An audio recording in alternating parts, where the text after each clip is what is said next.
کہ ہر بڑی سیاسی جماعت کا لیڈر سے لے کے نیچے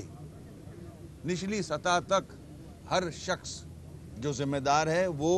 ایک دوسرے کے اوپر مڈ سلنگنگ الزامات لگانا اس میں انوالو ہوا ہے، اس میں ٹائم خراب کر رہا ہے۔ جو ادارے ہیں ان کو ان کا کام کرنے دیں، آپ اپنا کام کریں، آپ کو ڈیلیور کرنا ہے، عوام کے مسائل حل کرنے ہیں۔ عوام نے آپ کو بڑا تازہ ووٹ دیا ہے، مسائل جو کہ تو ہیں پورے پاکستان میں اگر دیکھ لیں آپ تو کوئی بھی مسئلہ ایسا نہیں ہے جو نئی حکومت کے آنے کے بعد حل ہو گیا ہو۔ ٹرانسپورٹ کا مسئلہ اپنی جگہ ہے پورے ملک میں، پانی کا مسئلہ پورے ملک میں پینے کا پانی نہیں مہیا، جابز اپرچونٹی کریٹ کرنی ہوں گی نئی گورنمنٹ کو، وہ کہیں نظر نہیں آ رہی۔ اس کے بعد بہت سارے اور ایشوز ہیں، گیس کی شارٹیج ہے پورے ملک میں، کراچی کے لوگ تنگ آئے ہوئے لوڈ شیڈنگ سے اور پانی سے اور گیس سے، تو یہ کون دیکھے گا؟